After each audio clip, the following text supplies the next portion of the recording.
ఈ 10వ దినపు సాయంకాల సభలో వచ్చేసిన దేవుని ప్రజలను మీకు అందరికీ ప్రభు నామములో నా హృదయపూర్వక శుభాలు వందనాలు తెలియజేస్తున్నాను. హల్లెలూయా.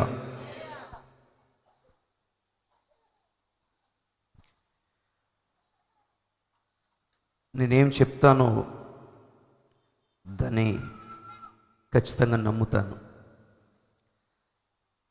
నాకు నా మనస్సాక్షికి నేను పొందిన పరిశుద్ధాత్మకు అది నిజం అనిపిస్తేనే దాన్ని ప్రకటిస్తాను.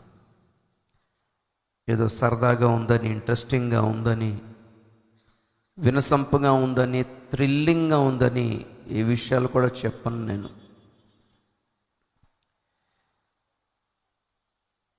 ఎవరి మైండ్ సెట్ ఎలా ఉందో,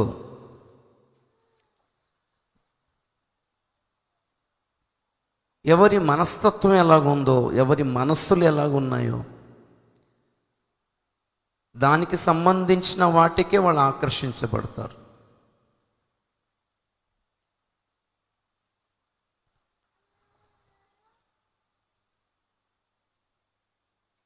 బాగా డబ్బు పిచ్చి ఉందనుకోండి, బైబిల్ తీయగానే వాళ్ళకి ఏం కనపడుతుందో తెలుసా? డబ్బులకు సంబంధించిన వచనాలే కనిపిస్తాయి. దేవుడు ఆస్తి ఇస్తానన్నాడు, తను ప్రేమించిన వారిని ఆస్తికర్తలుగా చేస్తానన్నాడు, మనము ధనవంతులం అవ్వాలని ఆయన దరిద్రుడయ్యాడు. ఈ వచనాలన్నీ కనిపిస్తాయి. దేవుడు మనకి ఐశ్వర్యం ఇస్తానన్నాడు.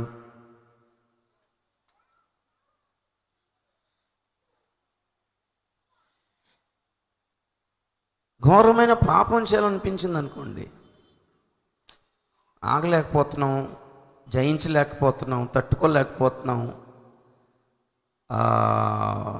నిలబెట్టుకోలేకపోతున్నాము, ఏదో విధంగా పాపంలో జారిపోయే పరిస్థితులు ఎక్కువ ఉన్నాయి, ఎలా చేస్తే బాగుంటుంది అనే వాళ్ళకి పాపం చేసినా పర్లేదు, అది పెద్ద లెక్కలోకి రాదనే వచనాలు ఎక్కువ కనిపిస్తాయి వాళ్ళకి. నీతిమంతుడు 7 సార్లు పడినను మరలా లేస్తాడు, ఇలాంటి వచనాలు ఉన్నాయి కదా, చూసారా? పాపం చేసినా పర్లేదు అనే వచనాలు కొన్ని ఉంటాయి, అవి పట్టుకుని వాళ్ళు వేలాడతారు. ఎవరి మైండ్ సెట్ని బట్టి వాళ్ళు శరీర సంబంధమైన మనుషులకి వాక్యం శరీర సంబంధమైన రీతిగానే అర్థం అవుతుంది. ఆత్మ సంబంధమైన వ్యక్తులకి ఆత్మ సంబంధంగానే అర్థమవుతుంది. కొంచెం బేస్ పెట్టగలవా?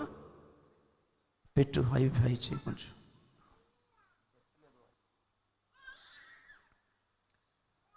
ఇదంతా ఎందుకు చెప్తున్నాను అంటే,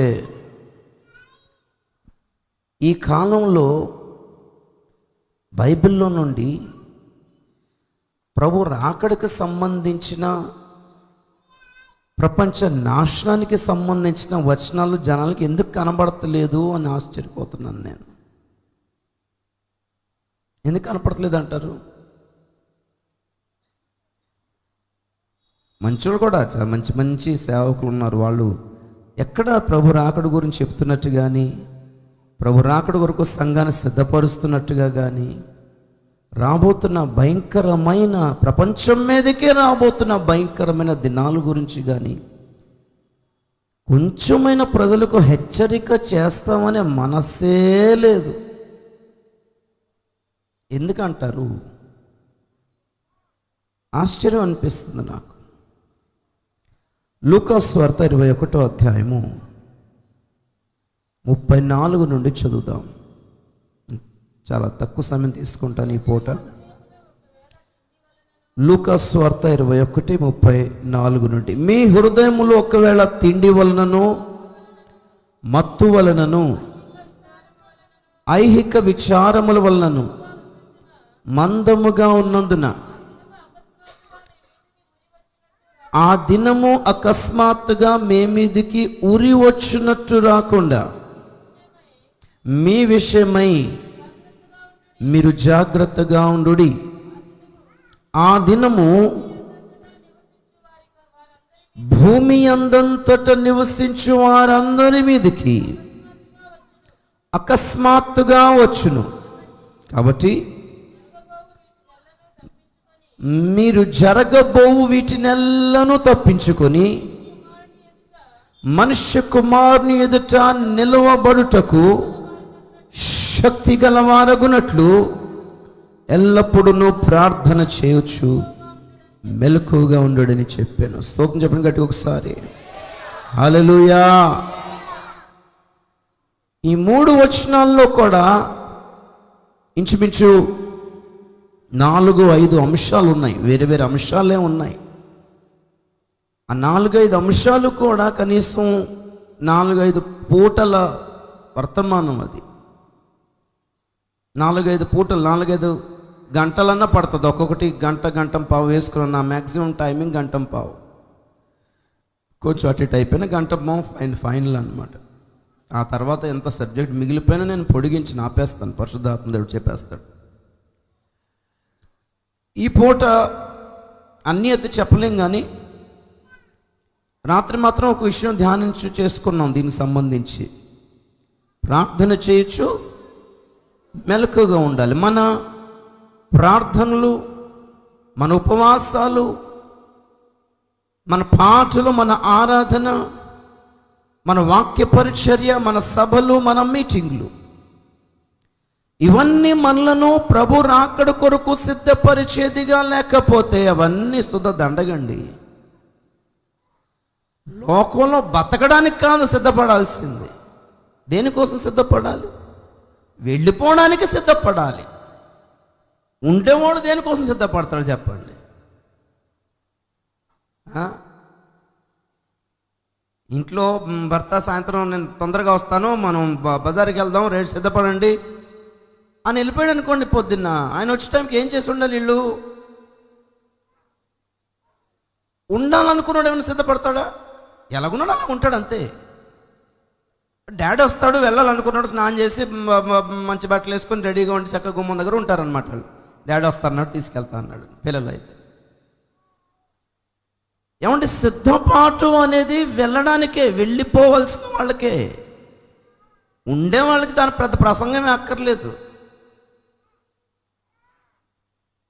ఉండిపోవాలనుకున్న వాళ్ళకి ప్రసంగాలు, వర్తమానాలు, పెద్ద మీటింగులు, సభలు, ప్రార్థనలు, ఉపవాసాలు దీనికి ఏమీ అక్కర్లేదు. మనం చేసే ప్రార్థనలు, విజ్ఞాపనలు ఇవన్నీ ఎక్కువ శాతం మన శరీర సంబంధమైన అవసరాలు తీర్చుకోవడానికే ఎక్కువ కదా. ఉద్యోగాలు, స్థలాలు, పొలాలు, పిల్లల పెళ్ళిళ్ళు, ఇవే కదా. కానీ ఇవన్నీ మన ప్రార్థనలు, ఇవన్నీ మనల్ని ఏం చేయాలి? మనకి మెలకువ కలగ చేసి ప్రభు అయిన యేసు క్రీస్తు రాకడలో ఆయన ఎదుట నిలబడడానికి మనకు సామర్థ్యమును కలుగ చేయాలి, అర్హతను, యోగ్యతను కలుగ చేయాలి. దాని కొరకే ఇవన్నీ వాడుకోవాలి.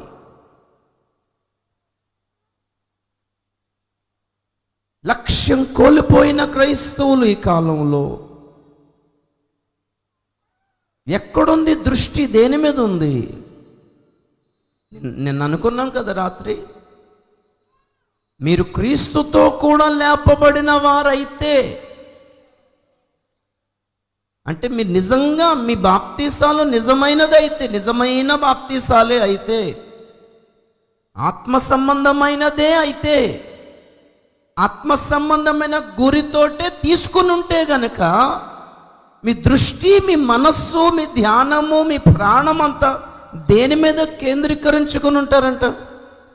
పైన వాటి మీదనే. ఎందుకు అనంటే అందంతటి మీదికి రాబోతున్న భయంకరమైన దినం ఒకటి ఉందంటండి. ప్రపంచ ప్రజలకు తెలియని ఒక భయంకరమైన వాస్తవం ఇది, సత్యం ఇది. ఒకటేమో జనాలకి తెలీదు, నంబర్ 1. నంబర్ 2, తెలిసిన పెద్ద పట్టించుకునే పొజిషన్లో లేరు. పెద్ద పట్టించుకునే పొజిషన్లో లేరు. ఎందుకు? కొన్ని దురాశలు, కక్కుర్తులు ఉన్నాయి జనాలకి, మనుషులకి. కక్కుర్తి పడేవాడు ఎప్పుడైనా సరే ఉరిలో చిక్కుకుంటాడు, ఏదో ఒక ఉరిలో ఉచ్చులో పడతాడండి. డబ్బులు కావాలని ఆవురు అన్నాడు అనుకోండి ఎవరైనా. ఈ చిట్ ఫండ్లని, స్కీమ్లని ఇవి వస్తాయి చూసారా, 10,000 ఇస్తే 50,000 వచ్చేస్తాయి మీకని, ఇంత ఇస్తే అంత వచ్చేస్తుంది సంవత్సరంలోగా అని, ఇది కొంచెం డబ్బులు పెట్టుకుంటే ఆ వడ్డీ పెరిగి పెరిగి పెరిగి మీకు తక్కువ కాలంలోనే ఎక్కువ డబల్ అయిపోతుందని, ఇలాంటి స్కీమ్లు ఉన్నాయి చూసారా. ఎవరు పడతారు దాంట్లో చెప్పండి? డబ్బులు పెద్ద కేర్ చేయని వాడు పడ్డం, పర్లేదు ఉన్నదాంతో సర్దుకుపోదాం పోన్లే అనుకున్నాడు. ఎందుకు పడతాడు చెప్పండి మీరు? ఎవడు పడతాడు? కష్టపడి సంపాదిద్దామని ఓపిక లేనివాడు, బద్దకిష్టులు అందరూ పడతారు అందులోనే. అర్థమైందా? నువ్వు కష్టపడాల్సిన అవసరం లేదంట.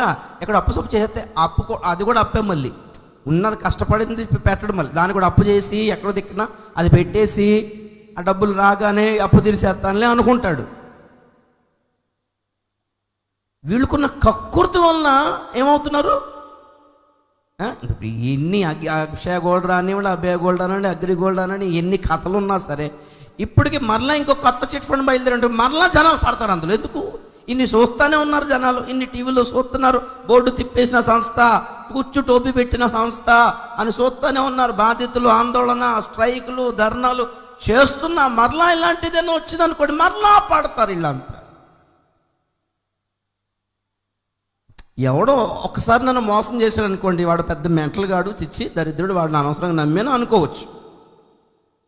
నన్ను ఒకసారి మోసం చేస్తే వాడిని నమ్మడం నా పొరపాటు, వాడు మంచోడు కాదు అనేస్తాను.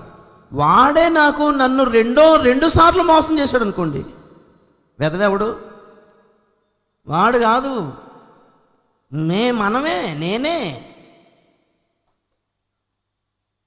జనాలు ఎందుకు ఒకే రకమైన ఉచ్చుల్లో మరలా ఎందుకు పడుతున్నారు?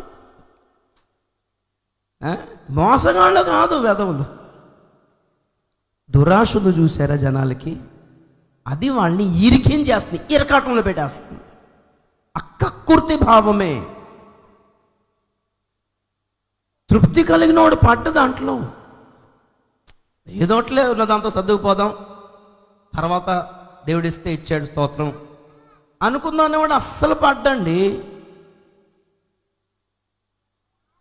అర్థమైందా? భూమి మీదకి రాబోతున్న భయంకరమైన ఒక నాశనం ఒకటి ఉందంటండి. విచిత్రంగా బైబిల్ 2000 సంవత్సరాల క్రితం నుండే చెప్తుంది ఈ మాటలన్నీ కూడా. 2000 ఏంటి, ఇంచుమించు 3500 సంవత్సరాల క్రితం నుండి కూడా చెప్తా ఉంది బైబిల్ ఈ మాటలు.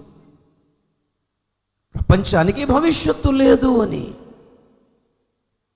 బైబిల్ చెప్తుంది. ఇవి అంత్యకాలము అని, అంత్య దినాలు అని. సరే, జనానికి దాని పట్టింపు లేదు, ఎందుకంటే వాళ్ళకున్న దురాశలు. ఇందాక అనుకున్నాను చూసావురా, ఇన్ని సంస్థలు, ఫైనాన్స్ సంస్థలు, చిట్ ఫండ్లు సంస్థలు చుచ్చు టోపీలు పెడుతున్నా, జనాలు టీవీలో అవి చూస్తూ ఉన్నా, ఇంతమంది బాధితులు ఉన్నా సరే ఎందుకు పడుతున్నారు వీళ్ళంతా? వీళ్ళకున్న దురాశకి వీళ్ళని జాగ్రత్త పడమని చెప్పే మాటలు మనసుకి ఎక్కవు, బుర్రకి ఎక్కవు అవి. మీకు కుళ్ళు అంటారు, మీకు రాలేదని మాకు కూడా రాదని అనుకుంటున్నారు మీరు. అదిగో మా బాబాయ్కి వచ్చింది చెప్పాడు, అదిగో మా మామయ్యకి వచ్చింది చెప్పాడు, మా ఫ్రెండ్కి కూడా వచ్చినాయి డబ్బులు, మీకు మేము ధనవంతుడు అవడం మీకు ఇష్టం లేదు, మీకు కుళ్ళు, మీకు అసూయ, ఇవన్నీ అనుకుంటారనమాట. దురాశల వలన ఏడవబడి చిక్కుల్లో పడుతున్నారు జనాలందరూ కూడా. బైబిల్ చెప్తుంది ఇలాంటి వాళ్ళందరూ ఒక రకమైన ఉరిలో ఉన్నారంటండి. ఉరి ఉచ్చుల్లోనే ఉన్నారు. ఒకవైపు నుండి భూమి అందంతటి మీదకి అకస్మాత్తుగా రాబోతున్న ఒక నాశన దినము హోరెత్తుకొని వచ్చేస్తూ ఉంటే దాన్ని తప్పించుకోవటానికి ప్రభు ఇచ్చిన ఉపాయం ఏంటి? ఈ అపాయమును తప్పించుకోవటానికి ప్రభు ఇచ్చిన ఉపాయం ఏంటి? కాబట్టి మీరు జరగబోవు వీటినెల్లను తప్పించుకొని, స్తోత్రం చెప్పండి ఒకసారి. ఏం కొని అంటే దాని అర్థం ఏంటి? తప్పించుకునే అవకాశం ఉందనే కదా. భూమి అందంతటి మీదకి రాబోతున్న భయంకరమైన దినాలు ప్రియులారా, భయంకరమైన నాశనము, దేవుని ఉగ్రత, దేవుని తీర్పులు, దేవుని శిక్ష. ఎవరి పడితే వాడు విచ్చలవిడిగా వ్యవహరిస్తుంటే, ప్రవర్తిస్తుంటే, తాగినోడు తాగుతూ ఉంటే, దొంగడు దొంగతనాలు చేస్తూ ఉంటే, దోచుకునేవాడు దోచుకుంటుంటే, హంతకుడు హత్యలు చేస్తుంటే, అక్క చెల్లెల్ని పాడు చేసి చంపేస్తుంటే, అడిగిన వాడు లేడని విర్రవీగుతున్న ఈ జనాల మీదకి దేవుని శిక్ష రాదు అని అలాగనుకుంటున్నారు. ఖచ్చితంగా రాబోతుంది. వాళ్ళకి తెలిసినా తెలియకపోయినా, నమ్మినా నమ్మకపోయినా అనవసరం అండి. నేను ఏమన్నా పోటీ చేశానండి. కేసు ఏంటి? సెక్షన్ 302 ఉరి శిక్ష కదా. 302A అంటే యావజ్జీవ కారాగార శిక్ష. ఏమంటారు, ఈ సెక్షన్స్ నాకు తెలియనంత మాత్రాన నాకు నా మీద కేసు రాకుండా ఉంటుందా చెప్పండి? పొడిస్తే ఇంత కేసా అండి? అది బాబు తెలియదండి, నాకు తెలియదు కాబట్టి నన్ను వదిలేనంటే అవుద్దా? అవి తెలియక పొడి చేశాను, నన్ను వదిలేండి, వదిలేస్తారా? సారీ అండి అంటే వదిలేస్తారా? ప్రతి దేశానికి ఒక ప్రభుత్వం ఉంది, ప్రతి దేశానికి ఒక చట్టం ఉంది, ప్రతి దేశానికి ఒక న్యాయ వ్యవస్థ ఉంది. అలాగే పరలోక రాజ్యము కూడా ఒక దేశమే. దానికి కూడా ఒక ప్రభుత్వం ఉంది, ఒక చట్టం ఉంది, ఒక న్యాయ వ్యవస్థ ఉంది. దేవుడు ఎంత సృష్టికర్తనో అంత తీర్పు తీర్చేవాడు కూడా. ఏదైనా కేసు పడగానే వీళ్ళకి వాళ్ళకి చేతులు తడిపి లంచం ఇచ్చేస్తే కేసు రఫాదఫా చేసేలాగా దేవుడు లంచగొండేం కాడండి. కానుక పెట్టులో హుండీల్లో బంగారం వేసి డబ్బులు వేసేసి అన్ని సర్దుకుంటాం, అన్ని కవర్ చేసుకుంటాం అంటే ఆయన దేవుడికి, ఆయన దేవుడు ఎందుకు అవుతాడు? ఆయన మనిషిలాగానే కదా. మరి ఇన్ని ఘోరాలు, ఇన్ని అక్రమాలు చూసి కూడా ఊరుకుంటే ఇంకా అలాంటి దేవుడు ఉంటే ఎంత, లేకపోతే ఎంత? శిక్ష రాబోతుంది. దాని కొరకు దేవుడు ఒక దినాన్ని నియమించాడు అని బైబిల్ చెప్తుంది. ఒక దినాన్ని నియమించాడు. దానినే బైబిల్ చెప్తుంది ప్రభువు దినము. చెప్పండి, ఏం దినం? యెషయా గ్రంథం 2వ అధ్యాయం 11వ వచనం చదవండి. యెషయా గ్రంథం 2వ అధ్యాయం 11వ వచనం. నరుల అహంకార దృష్టి తగ్గింపబడును, మనుషుల గర్వము అణగద్రొక్కబడును. ఆ దినమున యెహోవా మాత్రమే ఘనత వహించును. అహంకారాతిశయము గల ప్రతిదానికిని, ఔన్నత్యము గల ప్రతిదానికిని విమర్శించు దినం ఒకటి సైన్యములకు అధిపత్యగు యెహోవా నియమించి ఉన్నాడు. స్తోత్రం చెప్పండి గట్టిగా ఒకసారి. కొవ్వు పట్టి గర్వముతో విర్రవీగుతున్న ప్రతి వాళ్లకు విరోధముగా తీర్పు తీర్చడానికి, విమర్శించటానికి, తీర్పు తీర్చడానికి దేవుడు ఒక దినమును నిర్ణయించాడంట, నియమించాడంట. హల్లెలూయా.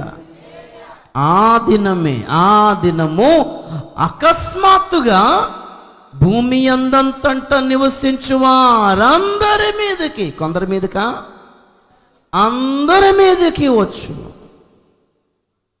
ఒకవైపు నుండి దేవుని శిక్ష దినము ముంచుకొచ్చేస్తుంది ప్రళయంలాగా. ప్రభు అంటున్నాడు తప్పించుకోగలరు. Still you have an opportunity, a chance to escape.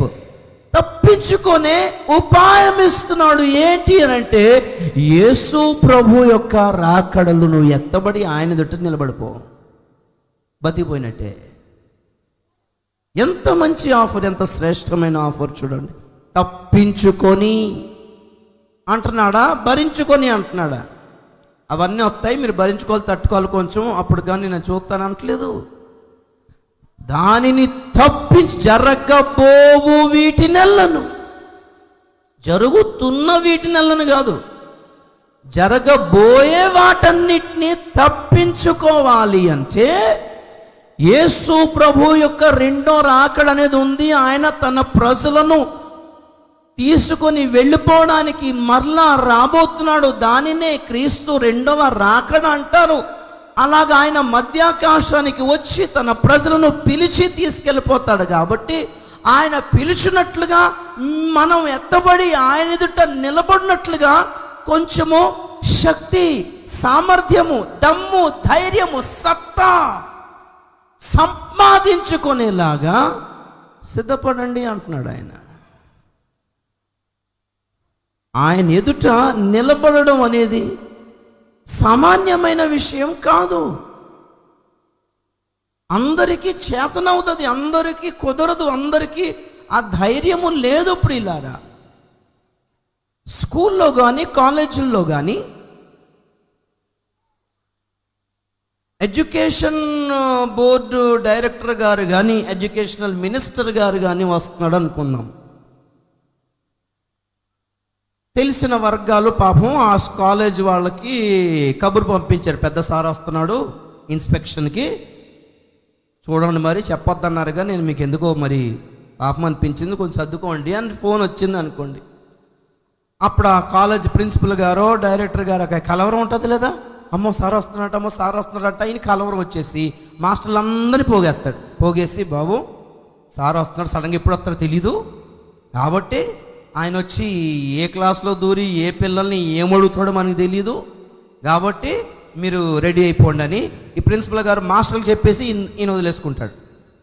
ఈ మాస్టర్లందరూ తమ తమ క్లాసులకు వెళ్ళిపోయి ఒక్కొక్క క్లాస్లో ఒక 20 మందో 25 మందో 30 మందో ఉంటారు స్టూడెంట్లు. వాళ్ళతో అంటారన్నమాట, ఎవరి పిల్లలు సార్ వస్తున్నాడంట, మరి సడన్గా ఇన్స్పెక్షన్ అంట, మరి ఆయన వచ్చినప్పుడు మరి ఎవరిని మరి ఏం ప్రశ్నలు అడుగుతాడు ఏంటో నాకు తెలీదు, మా సంస్థను మీరు కాపాడండి, కాలేజీని కాపాడండి, కొంచెం అటు ఇటు అయిందంటే మొత్తం సంస్థ రిజిస్ట్రేషన్ అంతా పోతుంది, రికగ్నిషన్ పోతుంది, లైసెన్స్ అంతా పోతుంది, మా పరువు నిలబెట్టండి అమ్మా, జాగ్రత్త రే అని చెప్పేసి చెప్తాడు. చెప్పినా సరే ఏం చేస్తాడు తెలుసా, ఆ 25-20 మంది పిల్లల్లో మెరిట్ స్టూడెంట్స్ ఎవరెవరు ఉన్నారో వాళ్ళని పిలుస్తాడు సారే. పాప నువ్వు రా అమ్మా, నువ్వు బాగా చదువుతావు. సార్కి తెలీదా ఎవడు బాగా చదువుతున్నాడు ఎవడు లేడు. బాగా చదివే పిల్లలు ఎవరు, క్లాస్లో అసుకులు వేసుకునే పిల్లలు ఎవరు, సినిమా స్టోరీలు చెప్పుకునే పిల్లలు ఎవరు, ఫోన్లో అమ్మాయిలతోటి అబ్బాయిలతోటి బాయ్ ఫ్రెండ్ గర్ల్ ఫ్రెండ్ అనుకో చాటింగ్ చేసుకుంటున్న వాళ్ళు ఎవరు, చదువుతున్నట్టు నటించిన వాళ్ళు ఎవరు, సార్కి తెలీదా? వాళ్ళందరినీ తీసుకొస్తాడు వాళ్ళ దగ్గరికి, సార్ దగ్గరికి. అలాంటి వాళ్ళందరినీ పోగు చేసుకొని పెద్ద సార్ దగ్గర నిలబెడతాడా? లేదు. కాబట్టి ఈయన ఏం చేస్తాడంటే పిలుస్తాడు, నన్ను నువ్వు రారా, నన్ను నువ్వు బాగా చదువుతావు, పాప నువ్వు రా బిడ్డ, నువ్వు బాగా చదువుతావు, నువ్వు రా అని. ఒక క్లాస్ రూమ్లో 20-25 మంది స్టూడెంట్స్ ఉన్నా అందరినీ పోగు చేయడు. ఒక 5గురు ఒక 6గురునో పిలిచి ఆయన్ని ఎదుర్కోవాలంటే మీరే ఉండాలి నాన్న అని వీళ్ళందరిలో కొంతమందిని మంచి వాళ్ళని బాగా చదువుకొని పోగు చేసుకొని సార్ రాగానే ఎదుగోండి మా పిల్లలు అని వాళ్ళని ముందు పంపిస్తారు. మిగిలిన వెనక్కి పోండి, అవతల పోండి, మీరు కనబడకండి, మీరు సరిగ్గా అడిగారంటే మా పరువు పోద్ది, మిమ్మల్ని క్వశ్చన్ అడిగాడంటే సార్ మా పరువు పోద్ది అని అడగండి. అప్పుడు ఆ పెద్ద సార్ని ఎదుర్కోవడానికి నిలబడడానికి ధైర్యము ఎవరికి ఉంది? బాగా చదివే తోడుకుంటుంది, అంతే కదా. బాగా చదవనోడు ముందుకు రాగానే వచ్చేస్తారు. ఏంటి అలా కనపడకుండానే బెంచుకొని దాక్కుంటారు వాళ్ళు. వారు నన్ను చూస్తున్నాడా సార్, చూడు నీకోసం ఎత్తుతున్నట్టున్నాడు, నేను లేనని చెప్పండి. ముందుకు రావాలి, బోర్డు మీద రాయాలి, ఈ సబ్జెక్ట్, ఈ మ్యాథ్స్, ఈ సమ్ ప్రాబ్లం సాల్వ్ చేయాలి, ముందుకు రండి అంటే వాళ్ళు అటు చూసుకుంటూ ఇటు చూసుకుంటుంటారు. కొంతమంది చదవనోడుగా ధైర్యం లేదు ముందుకెళ్ళి నిలబడ్డానికి. చదివేవాడు అని ముందు నిలబడతాడు. చేతి నేను చేస్తాను సార్ అంటాడు. ఇది అంతే. యేసు ప్రభు వచ్చినప్పుడు ఆయన ఎదుట నిలబడడానికి అందరికీ దమ్ము లేదండి, అందరికీ ధైర్యం లేదు. ఎందుకు? ఆయన ఎదుట నిలబడినప్పుడు ఆయన ఎదుర్కోవాలి అంటే ఆయన మొహం చూడాలి. ఆయన మొహం చూడాలంటే సమస్య ఏంటో చెప్పనా? ఏంటి సమస్య? జక్కయ్య యేసు ప్రభువుని చూడాలనుకున్నాడు పాపం, ఫ్రీగా, డబ్బులు ఖర్చు అవ్వకుండా. అర్థమైందా? ఫ్రీగా డబ్బులు ఖర్చు అవ్వకుండా. జనం మందికి వెళ్తే మళ్ళీ పెద్ద సారు వచ్చాడు, కూర్చోండి, మళ్ళీ సందలు పడితే బాధ, సందలు వేయాలి అక్కడ అని జనంలోకి వెళ్ళిపోకుండా దూరంగా ఈ చెట్టు ఎక్కి, ఆ కొండ ఎక్కి, ఈ గుప్పిట గోడ ఎక్కి, అందులోంచి ఇందులో చూస్తున్నాడు, కనపడుతున్నాడు. లాస్ట్కి చెట్టు ఎక్కేసాడు. ఈ దారి నుంచి వెళ్తాడు కాబట్టి ఫ్రీగా చూసేయచ్చు బాల్కనీ నుండి. డబ్బులు ఖర్చు అవ్వని భాగ్యం అనమాట ఇదంతా. యేసు ప్రభు సరాసరి వచ్చేసి ఆయనే పిలిచాడు, మీ ఇంటికి వస్తాను భోజనాలు కలిసరికి. అబ్బా చంపేశాడు అనుకున్నాడు. ఖర్చు ఏంటి ప్రాబ్లం? ఖర్చు. ఇప్పుడు ఈయన ఒక్కడే వస్తాడా? ఎంతమందిని వేసుకుని వస్తాడు, అంతమందికి ఇప్పుడు చికెన్ వండి పెట్టాలి. ఇప్పుడు ఖర్చు, డబ్బు పిచ్చి కదా మొత్తం. ఇది యేసుప్రభు తీసుకెళ్ళి ఇంటికి వచ్చాడు, మొహం మాడిపోయి ఉంది. సరే యేసుప్రభు చూడాలని ఆశ కాబట్టి ఇక్కడ వడ్డిస్తా ఉన్నాడు, మొహం చూస్తా ఉన్నాడు యేసుప్రభుది. అందరూ బాగానే ఉన్నారు, బాగానే తింటున్నారు, అంతా బాగానే జరుగుతుంది. కానీ ఇతను యేసుప్రభుని మొహం ఎప్పుడైతే చూస్తాడో ఇతనికి కలవరం వచ్చేస్తుంది, మొహం అంతా మాడిపోయింది, ఏడుపు వచ్చేస్తుంది, భయపడిపోతున్నాడు. ప్రభు పిలుస్తున్నాడు, రా జక్క ఎలాగున్నావు, ఏంటి ఉద్యోగం బాగా నడుస్తున్నా అంటే నన్ను రాను అంటాడు. ముందుకు రాను అంటున్నాడు. ఏమైంది? రా అంటే రాను అంటున్నాడు. ఆ పక్కన దూరంగా ఉంటున్నాడు. భార్య పిలుస్తుంది, ఏమండి ఇవ్వండి, మంచిని ఇవ్వండి, యేసు ప్రభుకి తింటున్నాడు, నేను వెళ్ళను అంటాడు దగ్గరికి. ఏమైంది? ఎవరేమంటలేదు. అంత భోజనాలు అయిపోయిన అన్నీ అయిపోయిన తర్వాత మన కాళ్ళ మీద పడ్డాడు. ఏమైంది అని అడుగుతున్నాడు యేసు ప్రభు. నేనేం అనలేదు నిన్ను, నువ్వేం అనక్కర్లేదు ప్రభువా. ఏమైంది అని అంటే, నీ ముఖంలో నేను దాచుకున్న దొంగ డబ్బు అంతా కనపడుతుంది అన్నాడు. ఏం కనపడుతుంది? ఎవడెవడో దోచుకున్నానో, ఎవడెవడో మోసం చేశానో, ఎన్ని తప్పుడు లెక్కలు రాశానో, ఎన్ని తప్పుడు రిపోర్ట్లు రాశానో, ఎన్ని బ్లాక్ మనీ సంపాదించానో, అది ఏ బీరో కింద దాచానో, ఏ మంచం కింద దాచానో, ఏ గోడను తవ్విలు పెట్టుకున్నానో, ఇన్కమ్ ట్యాక్స్ వాళ్ళకి దొరకలేదు కానీ నీకు దొరికింది ఆయన. ఎందుకు? కీర్తన గ్రంథం 90వ కీర్తన 8వ వచనం చదవండి ఒకసారి. కీర్తన 90:8. మా దోషములను నీవు నీ ఎదుట ఉంచుకొని ఉన్నావు, నీ ముఖ కాంతిలో మా రహస్య పాపములను కనబడుచున్నవి. చాలు నా చూడండి. స్తోత్రం చెప్పండి కూడా ఒకసారి. యేసు ప్రభుని చూస్తే ఏం కనపడుతుంది చెప్పండి? ఫస్ట్ మన జీవితంలో ఉన్న రహస్య పాపాలు అన్ని బయలుపోతాయి. నిజంగా యేసు ప్రభు దర్శనం చూసిన వాళ్ళు ఎవరున్నంటే ఇలా ఉండాలి సాక్ష్యం. ఎవరిదో హృదయంలో ఉన్న పాపం కాదు కనబడాల్సింది, మన బలహీనతలు, మన పాపములే మనకు కనపడతాయి ముందు. ఆయన ఎదుట, ఆయన వచ్చినప్పుడు ఆయన ఎదుట నిలబడడానికి శక్తి ఎందుకు కావాలి? ఎందుకు ధైర్యం కావాలి? ఎందుకు గట్స్, ఎందుకు డేరింగ్ కావాలి అంటే ఆయనను ముఖాముఖిగా చూసే దమ్ముందా నీకు? ఉండాలి అనంటే మన రహస్య కార్యకలాపాలన్నీ పవిత్రంగా ఉండాలి, మన రహస్య జీవితాలన్నీ పవిత్రంగా ఉండాలి. పబ్లిక్గా జనానికి బాగానే ఉంటాం మనం, సంఘంలో బాగానే ఉంటాం మనం, సేవకు దృష్టిలో బాగానే ఉంటాం మనం, అందరి ముందు బాగానే ఉన్నాం మనం. కానీ మన నిజమైన బతికి ఎక్కడో తెలుసా? ఎవ్వరు చూడనప్పుడు సీక్రెట్ లైఫ్. రహస్యమందు చూచుచున్న నీ తండ్రి నీకు ప్రతిఫలం ఇచ్చిన. రహస్యమందు చూచుచున్న తండ్రి అంటే ఆయన రహస్యంగా ఉండి చూడటం కాదు, మన రహస్య జీవితాన్ని చూచుచున్న తండ్రి. మన పబ్లిక్లో ఎంత భక్తులంగా ఉన్నామో దాన్ని బట్టి మనకి రివార్డ్ ఇవ్వడంట. మనం రహస్యంగా మన జీవితాన్ని ఎలా గడుపుతున్నామో దాన్ని చూసే పబ్లిక్గా రివార్డ్ ఇస్తాడు మనకి. ఆయన ఎదుట నిలబడడం ఈజీ కాదు, దాని కొరకే సిద్ధపడమని చెప్పేది. ఆమోసు గ్రంథం 4వ అధ్యాయం 12వ వచనం చదవండి ఒకసారి. ఆమోసు గ్రంథం 4వ అధ్యాయం 12వ వచనం.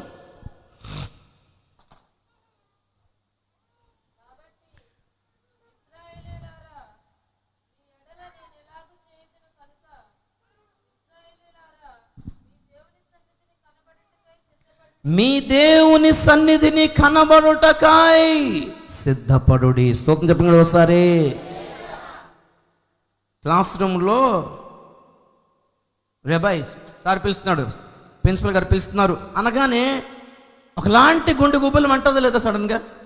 ఉండి ఉండి ఉండి ఉన్నాం మంచి బాగుంది, సార్ పిలుస్తున్నాడు ఇల్లు అని అంటే సరి గుండె గుబేయాలు అంటది. నన్ను ఎందుకు ఎందుకు ఎందుకు ఎందుకు అని ఏమో నాకేం తెలుసు, వెళ్ళు అంటే ఇంకా ఘోరంగా ఉంటుంది మన పరిస్థితి. ముందు నీకు వెళ్ళు.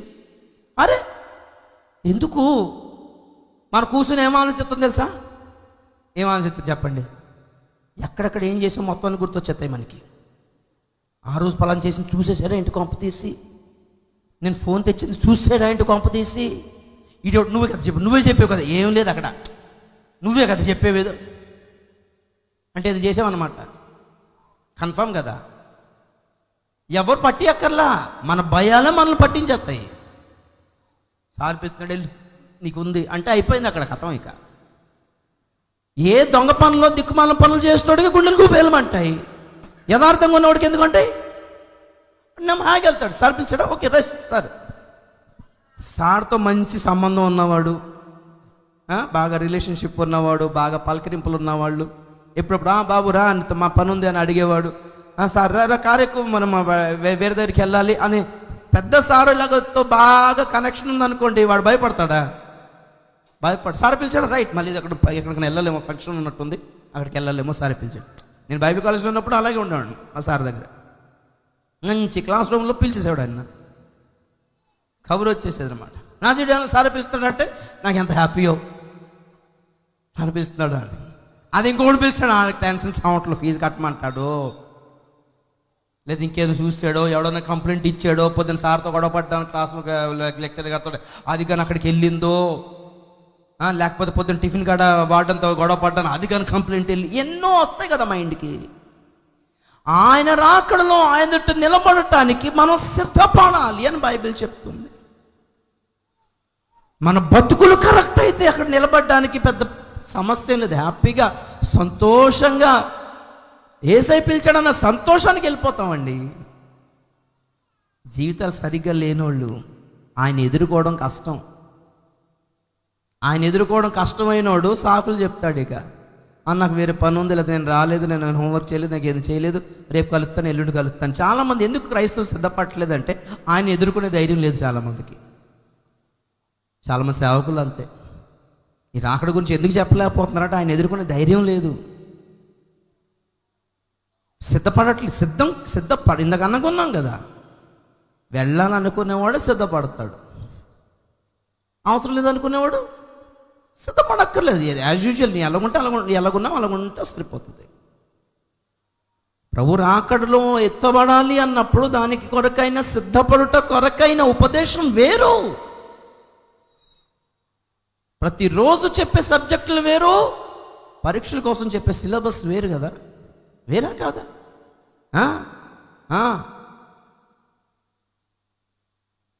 వాగ్దానాలు చదివేసి, కీర్తన గ్రంథంలో 2-3 కీర్తనలు చదివేసి, పొట్టి చెక్కే కథలు వినేసి, తప్పిన కుమారుని కథలు వినేసి, స్వస్థత ప్రసంగాలు వినేసి ఎదుర్కొంటారా యేసు ప్రభుని? అక్కడ ఎదుర్కోవాలంటే దానికి సంబంధించిన ఉపదేశము సంఘంలో లేదులే, మీటింగ్లో అసలే లేవు, సభల్లో అసలే లేవు, అసలే లేవు. దీన్ని బట్టి అర్థమైపోతుంది ఎంత సమర్థవంతంగా ఎదుర్కోగలుగుతున్నారు వీళ్ళు, ఎదుర్కోగలుగుతారో. టాపికే ఎత్తట్లేదు. టాపిక్ ఎత్తనప్పుడు దాని అర్థం ఏంటి? అసలు ట్రాక్లో లేరని అర్థం. ఆ టాపికే లేనప్పుడు రాకడలో ఎత్తబడే గుంపులో ఉన్నారనుకోవాలా లేరనుకోవాలా?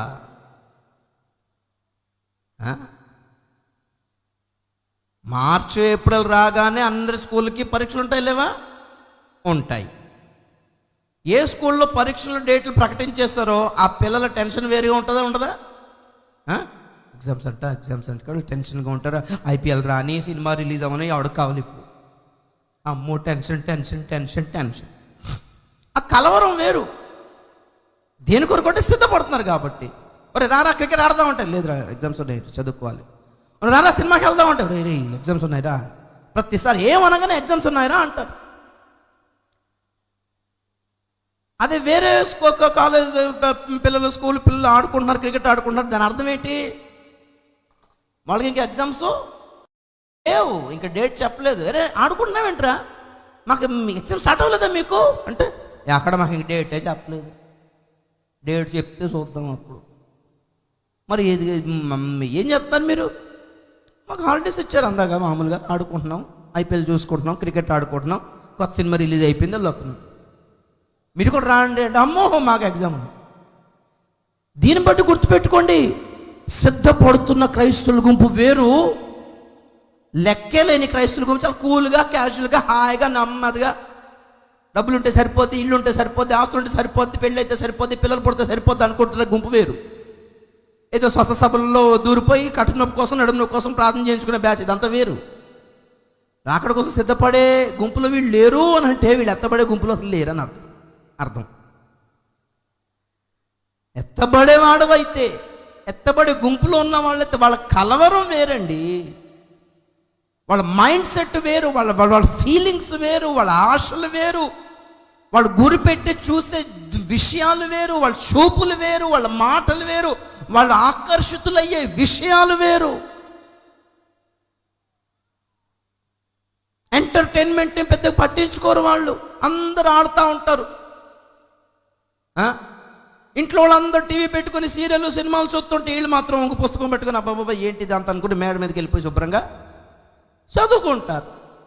దీన్ని బట్టి ఏమర్థం అవుతుందంటే వీళ్ళు ఎగ్జామ్స్కి ప్రిపేర్ అవుతున్నారని అర్థమవుతుంది. అలాగే యేసు ప్రభు రాకడకు సిద్ధపడే వాళ్ళ యాక్టివిటీస్ వేరండి,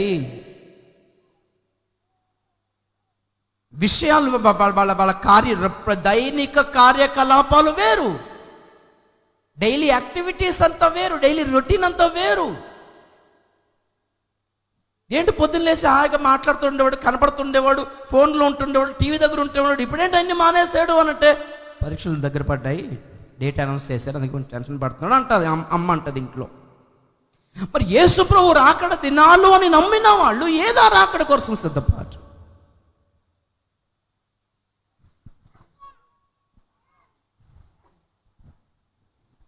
ఆయన ఎదుట నిలబడటానికి సిద్ధపడే కార్యాలు గనుక సంఘాలలో లేకపోతే ఎత్తబడలేరు ప్రియులారా.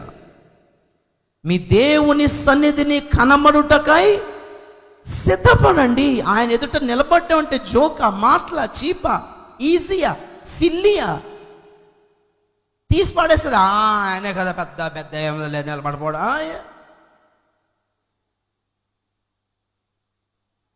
లక్ష్యం ఇదే, ఆయన ఎదుట నిలబడాలి. కొలసి పత్రిక 1:28 చదవండి. కొలసి పత్రిక 1:28 ఏ పరిచర్య చేసినా, ఏ సభలే పెట్టినా, ఏ ప్రార్థనలే చేసినా దాని లక్ష్యం ఒకటే, యేసు ఎదుట నిలబడటానికి అర్హత సంపాదించాలి. కొలసి 1:28 అండి. ప్రతి మనుషుని క్రీస్తునందు సంపూర్ణునిగా చేసి ఆయన రాకడలో ఆయన ఎదుట నిలబెట్టవలెనని సమస్త విధములైన జ్ఞానముతో మేము ప్రతి మనుషునికి బుద్ధి చెప్పుచు, ప్రతి మనుషునికి బోధించుచు ఆయనను ప్రకటించుచున్నాము. స్తోత్రం చెప్పండి ఒకసారి. ఆయనను ప్రకటించుచున్నాం. ఏం ప్రకటించుచున్నాము? సిలువ సువార్త ప్రకటించుచున్నాం, బుద్ధి చెప్పుచున్నాం, ఉజ్జీవ సభలు పెట్టుచున్నాం, బోధించుచున్నాం, సేవకుల సదస్సులు పెట్టుచున్నాం. ప్రకటించుట, బుద్ధి చెప్పుట, బోధించుట, ఈ 3 అంశాలండి. ప్రకటించేది సువార్త సభలు, బుద్ధి చెప్పేది, మేలుకొల్పు కలిగి చేసేది క్రైస్తులకి, ఇది ఉజ్జీవ సభలు. సేవకులకి సదస్సులు, బోధ, ఉపదేశాన్ని సేవకులకి నేర్పిస్తాం. కాబట్టి సదస్సులే పెట్టినా, ఉద్యోగ సభలే పెట్టినా, స్వార్థ కూటాలే పెట్టినా, యవనస్తుల పరిచర్య పెట్టినా, పిల్లల పరిచర్య అయినా, స్త్రీల పరిచర్య అయినా, అక్కడ ప్రార్థనలు అయినా, ఇక్కడ ఉపవాసాలే అయినా, సంపూర్ణ రాత్రి కూటాలైనా, దీని లక్ష్యం ఏంటి? ఆయన ఎదుట, ఆయన రాకడలో ఆయన ఎదుట నిలబడటానికి, ఒక యోగ్యతను సంపాదించుకోవటానికి గాను ఒక సిద్ధపాటులోనికి, పరిపూర్ణతలోనికి సిద్ధపరిచి ఆయన వచ్చినప్పుడు సంఘం చేపట్టుకొని ఆయన చేతిలో పెట్టేయడమే మా పని అని పౌలు అంటున్నాడు. ఈ పనిలో లేని సేవకులందరూ మరి ఏ పనిలో ఉన్నారో ఆలోచించండి ఒకసారి.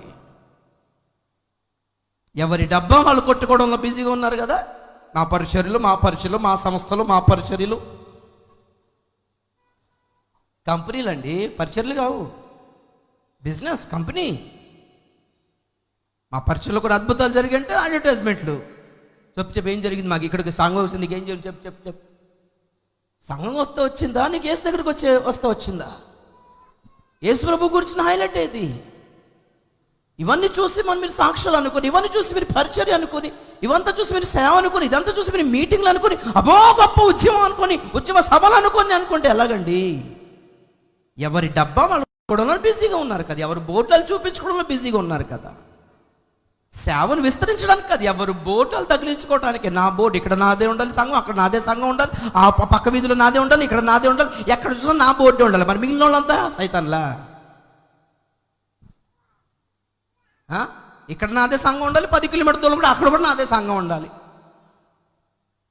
ప్రార్థన మాత్రం అందరికీ ఐక్యత రావాలి సంఘాలన్నిటికీ. నువ్వు 10 కిలోమీటర్ల దూరం వెళ్ళిపోయి అక్కడ నీ బోర్డే పెట్టి సంఘం అక్కడున్న సేవకుడు నీతో ఐక్యతలోకి ఎందుకు వస్తాడో ప్రార్థన చేయడం విడ్డూరం కదా. చెప్పింది అర్థమైందా?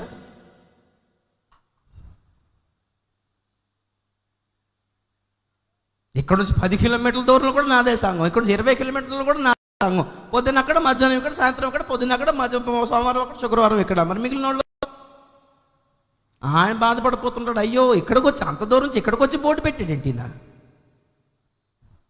విశ్వాసులకి ఆల్టర్నేట్ ఎక్కువ దొరికిపోతుంది. ఆల్టర్నేట్ అంటే ఏమంటారు? ప్రత్యామ్నాయం. ఎవరి లైఫ్ స్టైల్కి తగినట్టుగా వాళ్ళకి అనుకూలమైన సంఘాలు ఉన్నాయి. నాకు పూలు పెట్టుకోవడం ఇష్టం, నెత్తి మీద పూలు తీసేమనే సంఘం అక్కడికి వెళ్ళి కూర్చుని అనుకోండి, పువ్వులు పెట్టుకుంటే పాపం నరకానికి వెళ్తామంటే భయం వేస్తుంది. ఇప్పుడు ఏం చేయాలి? పూలు పెట్టుకున్న సంఘానికి వెళ్ళాలి. అక్కడ పువ్వులదే ఉందిలే, దేవుడు ఇచ్చిందే కదా అని అనుకోండి, ఇదండి సంఘం అంటే, ఇదండి సేవ అంటే, ఇదంటే సేవకుడు అంటే వాళ్ళు అక్కడ సెట్ అయిపోతారు. అర్థమైందా? సినిమాలు పిచ్చున్నవాడు ఏ సంఘం చూసుకుంటాడు? సినిమాలు దేవుందిలే, ఎంతో లోక జ్ఞానం కూడా నేర్చుకోవడం అవుతుంది సినిమాల ద్వారా అని ప్రసంగం చేసాడు అనుకోండి, ఆడ ఆ సంఘంలో సెట్ అయిపోతాడు. బంగారం పిచ్చి ఉందనుకోండి, అర్థం అవుతుందంటే ఇలా బోసిగా ఉన్న వాళ్ళ దగ్గరికి వెళ్ళరు. ఇల్లు అమ్మో అసలు నా పడవ ఇదంతా పొద్దున్నే అబ్బబ్బబ్బా అపశకనం అని వీళ్ళందరూ ఏం చేస్తారంటే ఎక్కడ బాగా వేసుకుంటున్నాను అక్కడికి వెళ్ళిపోయి కూర్చుంటారు వీళ్ళు. అర్థమైందా? కాస్ట్లీ షూ, బూటు తీయడానికి ఇష్టం లేదు. బయట ఇప్పి లోపలికి వెళ్ళామంటే బయటికి వెళ్ళేసరికి అది ఉండదు, అది చెప్పులు. కాబట్టి మనం ఏం చేయాలి? షూ తీయని సంఘానికి వెళ్తారు, బూట్లు తీయని సంఘానికి. సైతాన్ ఎన్ని ప్రత్యామ్నాయాలు ఏర్పాటు చేశాడు చూసారా? ఇది అది కాకపోతే ఇది, ఇది కాకపోతే అది, అది కాకపోతే ఇది, ఈ పాస్టర్ కాకపోతే ఆ పాస్టర్, ఆ పాస్టర్ కాకపోతే ఈ పాస్టర్, ఈ మీటింగ్ కాకపోతే ఆ మీటింగ్. నీ కక్కుర్తులకి, నీ దురాశలకి సరిపడ్డ బోళ్ళని సంఘాలు, బోళ్ళని ప్రసంగాలు, బోళ్ళంతమంది సేవకులు, బోళ్ళంతమంది మీటింగ్లు రెడీ చేసి పెట్టాడు. ఎవరికి ఇష్టం వచ్చిన వాళ్ళు వెళ్తున్నారు. అన్ని దైవికమైందని మీరు అనుకుంటే ఎలాగా?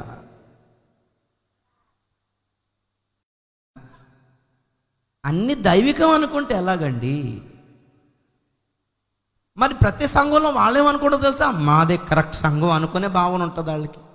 మాది వాక్యానుసారమే అనుకునే మైండ్ సెట్ ఉంటుంది వాళ్ళకి. మంచి ఆరాధన చేసుకుంటారు, మంచి మ్యూజిక్ ఉంటుంది, అబ్బబ్బబ్బబ్బ మురిసిపోయిన వాళ్ళు. వీళ్ళందరూ ఈ చెత్త బ్యాచ్ అంతా పరలోకం వెళ్తుందని మీరు ఎలాగ అనుకుంటున్నారు?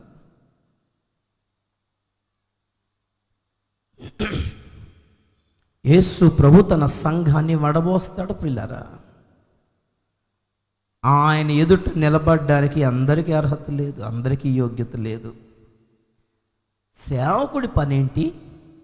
ప్రతి ఒక్కరిని, అంటే లోకంలో ఉన్న వాళ్ళందరినీ కాదు చెప్తాను. మళ్ళీ భూమి మీద 770 కోట్ల జనాభాలో అందరూ రక్షించబడాలనేది దేవుని టార్గెట్ కాదు. ఇక్కడ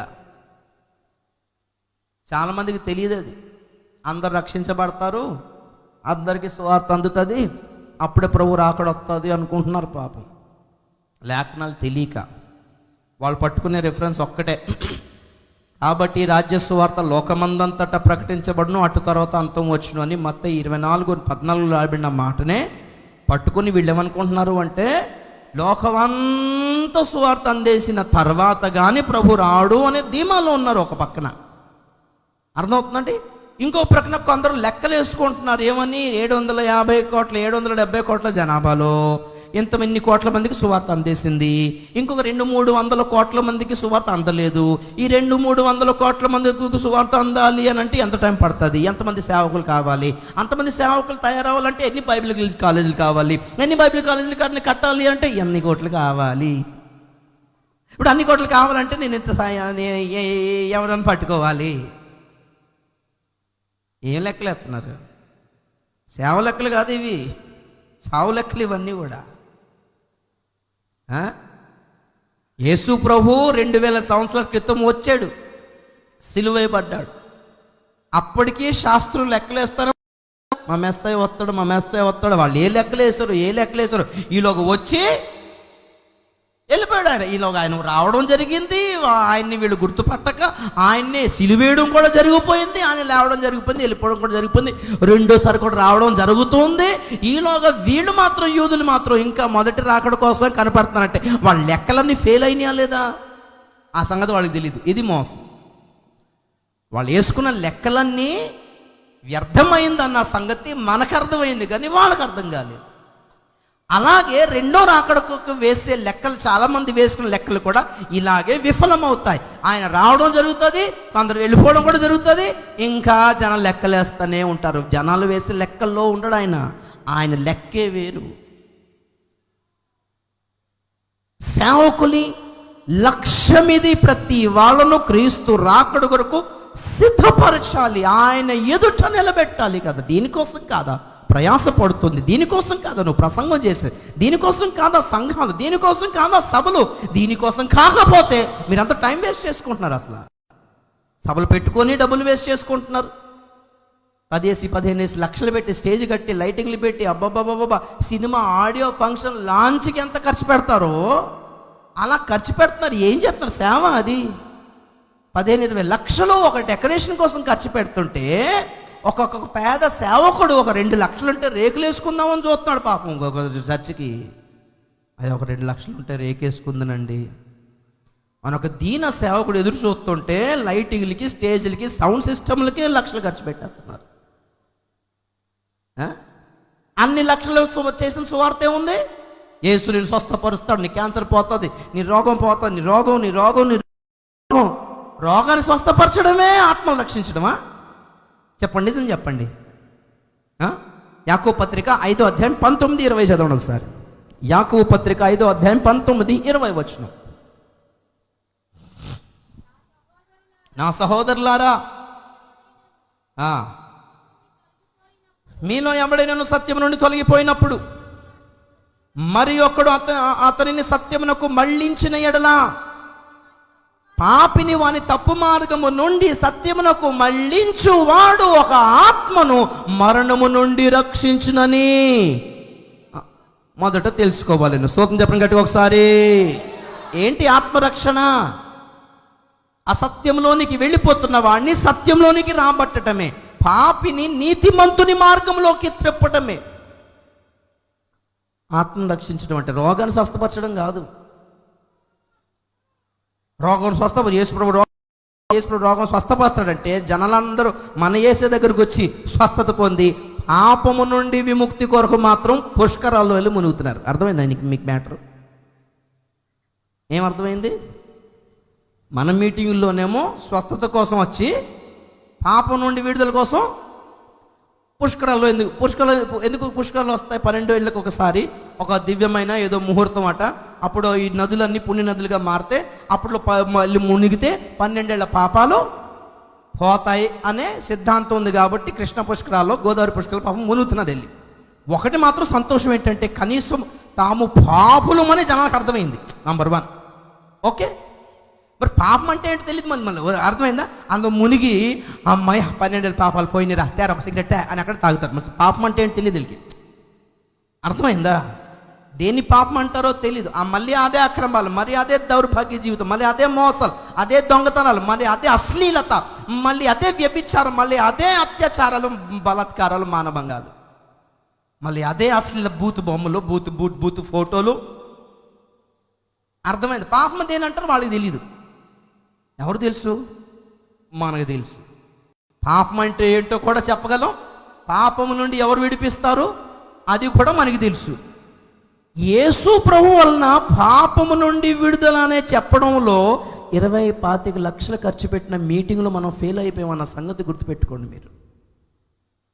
యేసుక్రీస్తు ఆశీర్వదిస్తాడని అర్థమైంది, స్వస్థపరుస్తాడని జనాలకు అర్థమైంది, కానీ పాపము నుండి కూడా ఆయనే రక్షించగలడు అనే సువార్త లేదు, అటువంటి సాక్ష్యము కూడా లేదు.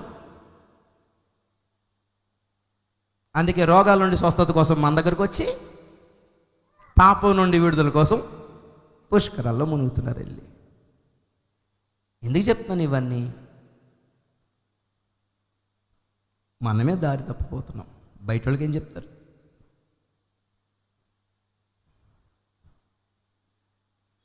బాధపడాల్సిన ఒక విషయం ఏంటి తెలుసా? ఇవన్నీ చెప్పినా కిసికో కుछ ఫరక్ నై పడేగా.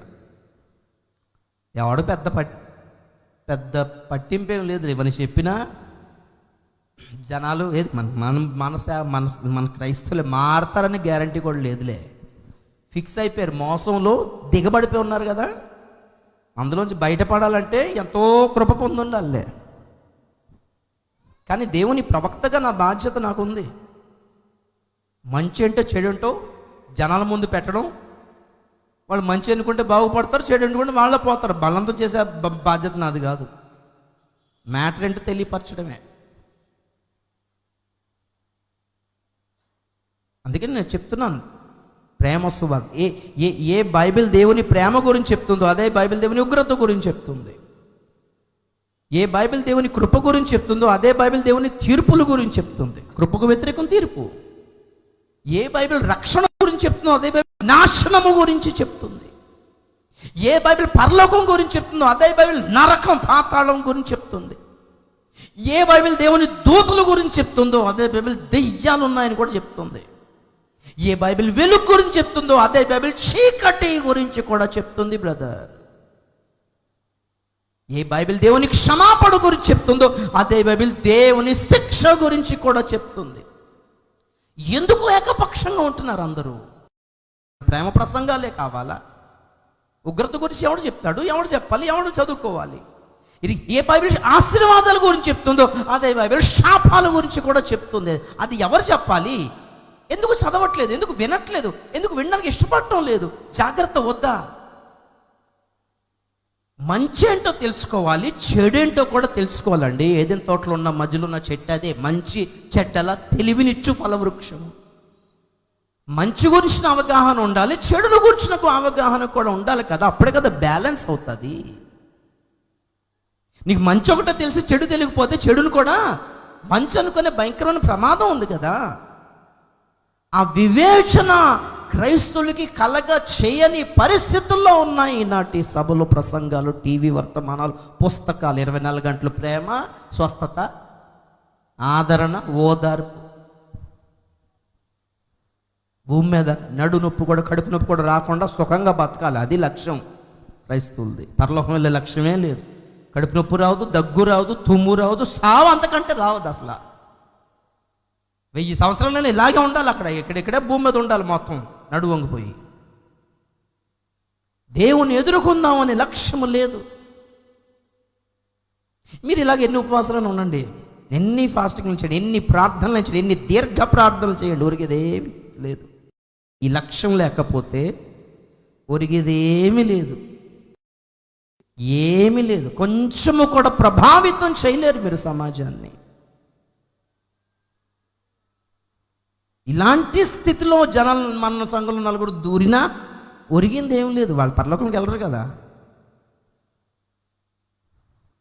భూమి అందంతటా రాబోతున్న భయంకరమైన దేవుని శిక్ష దినము ప్రళయాలతో ప్రారంభమై 3 రకాలైన శిక్షలు రాబోతున్నాయి.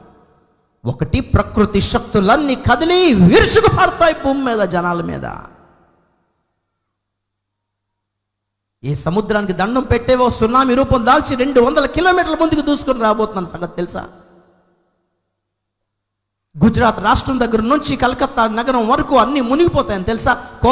రాజ్యాలన్నీ, రాష్ట్రాలన్నీ, జిల్లాలన్నీ, గుజరాత్ నుండి గోవా దగ్గర నుంచి మొదలుపెట్టి ముంబై నగరం నుంచి కేరళ రాష్ట్రము, తమిళనాడు చెన్నై వరకు కూడా ప్రియులారా, ఆంధ్రలోని క్రోస్తా జిల్లాలన్నీ, ఒరిస్సాలోని చిలిక, బరంపూర్, ఛత్రపూర్, పూరి, పారాదీప్ నుండి మొదలుపెట్టి బాలేశ్వర్ నుంచి అటు కలకత్తా నగరం వరకు, పశ్చిమ బెంగాల్ వరకు సముద్ర గర్భములో కలిసిపోబోతున్నాయి. 200 కిలోమీటర్ల వరకు భూభాగం, భారతదేశ భూభాగం. వరద వచ్చి వెళ్తుంది అంటలేదు నేను, వరద కదా అది, ప్రళయం అంటారు. అది సముద్రం ముందుకు జరిగి అక్కడే ఉంటుంది, వెనక్కి వెళ్దేక. వరద వస్తే 2-3 రోజులకి నీళ్ళన్నీ వెనక్కి వెళ్ళిపోతాయండి.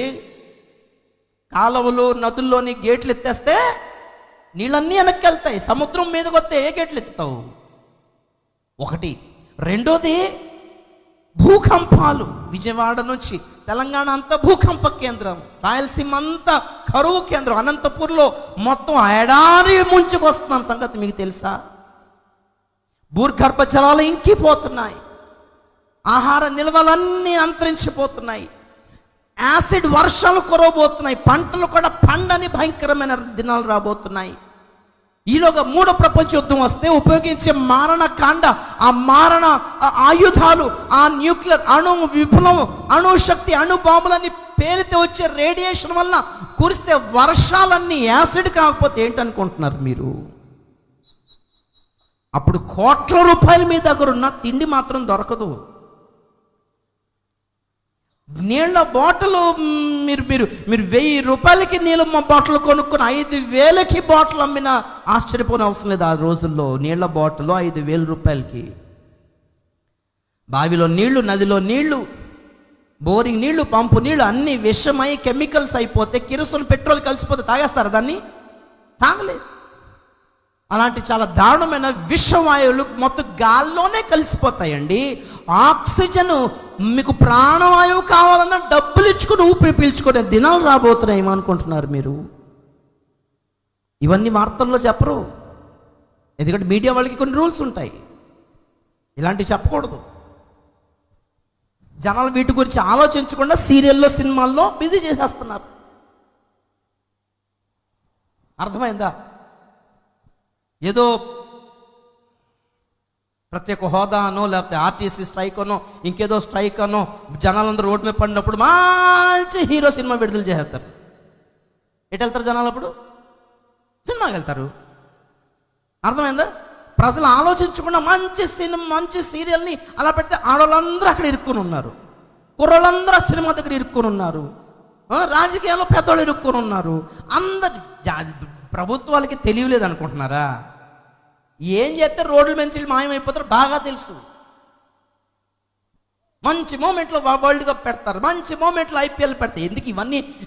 జనాల మేలు కొరకు. ఈ సినిమాలు కానీ, సీరియల్ కానీ, స్పోర్ట్స్ కానీ, ఆటలు కానీ, దానివల్ల ప్రజలకి కడుపు నిండుతుందా? లేదు. జనాలకి అదంటే పిచ్చల సంగతి ప్రభుత్వకు తెలుసు.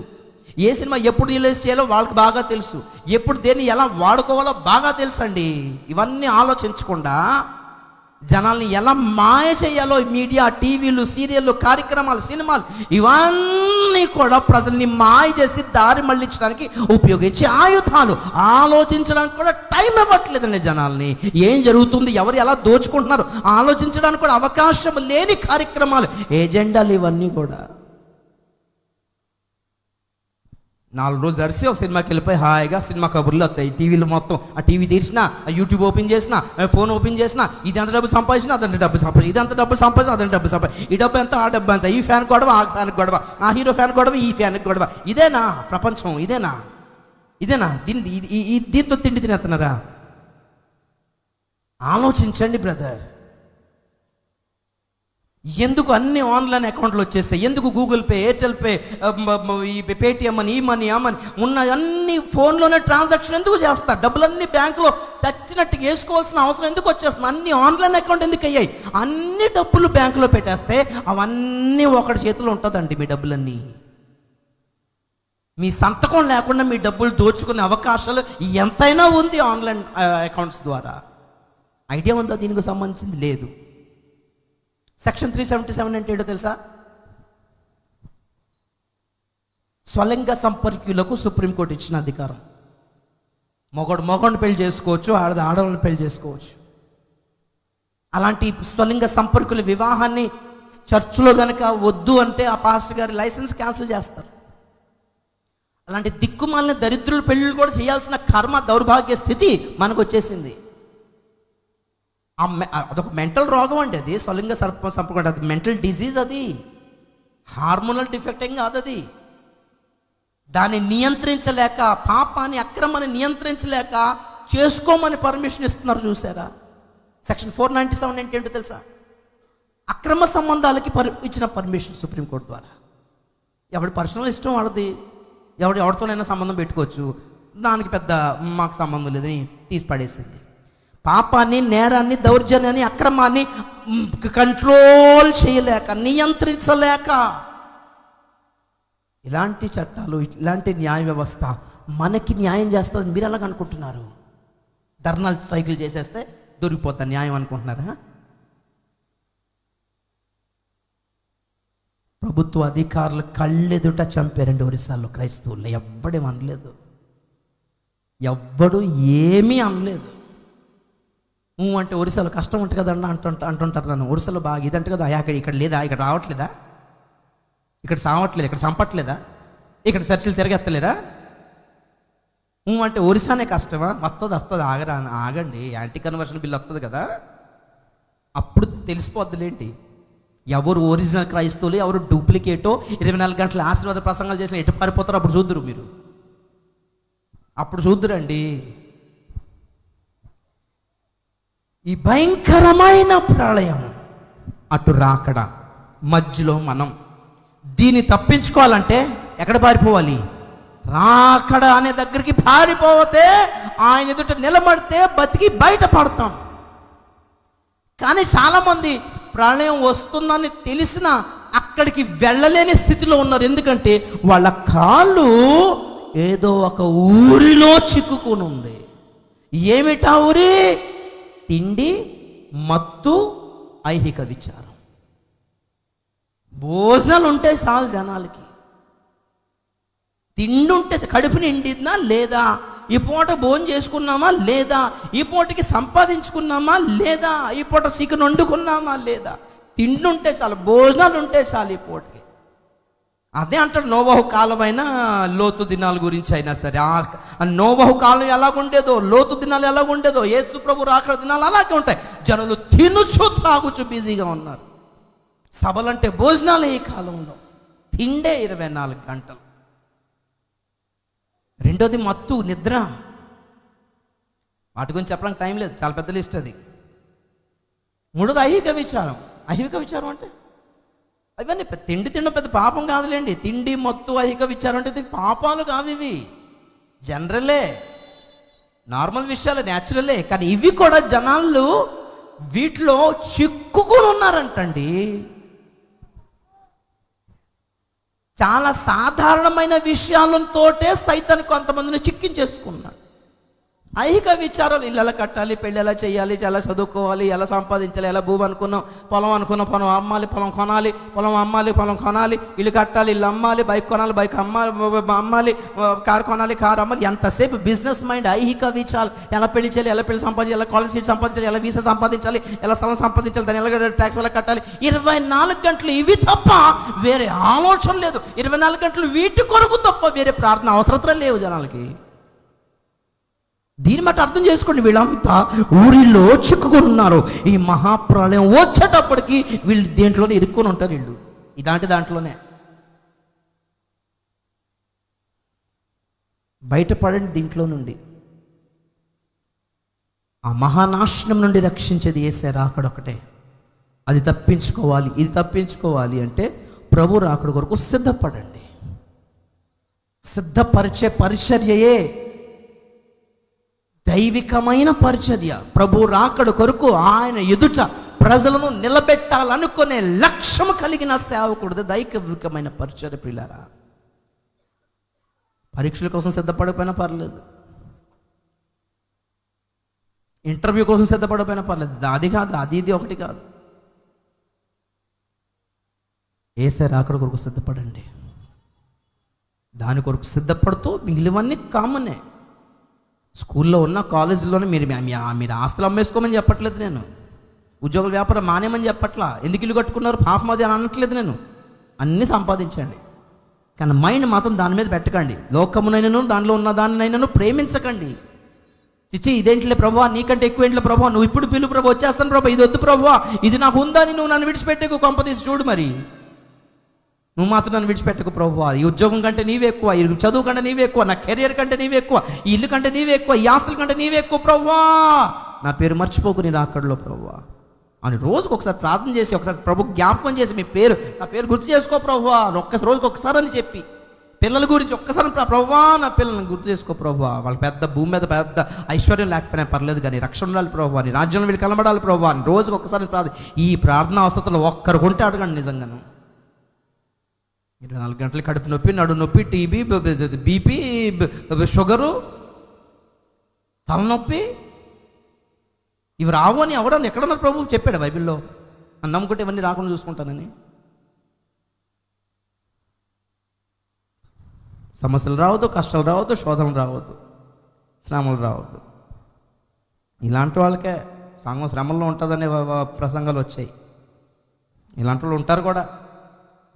కడుపు నొప్పి కూడా రావద్దు అని కడుపు నొప్పి కోసం కూడా లైన్లో నిలబడతారు స్వత సభల్లో.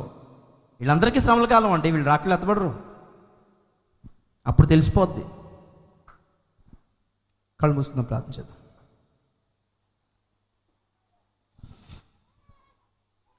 స్తోత్రం ప్రభువా, మనుష్య కుమారుని ఎదుట నిలబడటానికి శక్తి గలవారగునట్లు మీరు ప్రార్థన చేసిన, ఉపవాసమే చేసిన, పాటలే పాడిన, వాక్యాలు విన్న, వాక్యాలు ప్రకటించిన, సభలు పెట్టుకున్న, సభలకు అటెండ్ అయినా ప్రభు రాకడ కొరకు సిద్ధపరిచేదిగా లోక మీదకి రాబోతున్న భయంకరమైన నాశనముల గురించి హెచ్చరిక చేసేదిగా. లేకపోతే గుర్తుపెట్టుకోండి, అదంతా అసలు ట్రాక్లో లేదు. వాళ్ళందరూ ట్రాక్లో లేరు. ఎంతసేపు భూములు దొరుకుతాయని, స్థలాలు దొరుకుతాయని, పొలాలు దొరుకుతాయని, స్వస్థలు దొరుకుతాయని, శరీరానికి మేలు కలుగుతుందని, సుఖం దొరుకుతుందని ఈ ప్రసంగాలు మీరు వింటున్నారు అంటే మాత్రం ఆ ప్రసంగాలతో మాత్రం రాకడలో ఎత్తబడలేరు చెప్తున్నా. ఆ ఉపదేశంతో మీరు రాకడలో ఎత్తబడలేరు. రాంగ్ ట్రాక్, రాంగ్ ట్రైన్ ఎక్కేశారని అర్థం, రాంగ్ బస్ ఎక్కి ఉన్నారని అర్థం. మోసంలో ఉన్నారు క్రైస్తవులు. ఇలాంటివి చెప్పినా పెద్దగా ఒరిగిందేం లేదులే, మనం తెలుసు నాకు. ఇవి చెప్తే మీరు ఇవన్నీ మానేస్తారా, మారిపోతారా? రేపొద్దు మళ్ళీ ఇంకో స్వత సభ అంటే పోలోమని పరిగెడత లైన్లో నిలబడతారు. అక్కడ కూడా చెప్తున్నాను, దీనులకే సువార్త, క్రైస్తవులకి కాదు సువార్త. ఎందుకంటే ఆల్రెడీ సువార్త నమ్మేస్తున్నాం కాబట్టి మనకు కాదండి సువార్త. అద్భుతాలు, స్వస్థతలు కూడా మనకి కాదు, అన్యజనులకే. యేసు పునరుద్ధానుడని నిరూపించడానికి దేవుడు అద్భుతాలు ఇచ్చాడు. కానీ మందే లైన్ పెద్దది, చాలా పొరపాటు చేసేస్తున్నారు. తెలిసి కొంత, తెలియక కొంత. కానీ మోసంలో మాత్రం ఎక్కువ మందే ఉన్నారు. ఈ మోసంలో ఎక్కువ మంది క్రైస్తవులే ఉన్నారు, సేవకులతో సహా. హెచ్చరికను మీరు గుర్తుపట్టి సరి చేసుకోగలిగితే మంచిది, లేకపోతే మీ ఇష్టం. స్తోత్రం ప్రభు. Hallelujah, hallelujah, hallelujah, hallelujah, hallelujah. Praise the lord. హల్లెలూయా.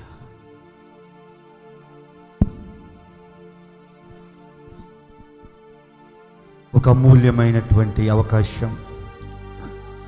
మహాప్రళయము నుంచి తప్పించబడడానికి ప్రభు చేయి చాపి నిన్ను పిలుస్తున్న సమయం. గతించిన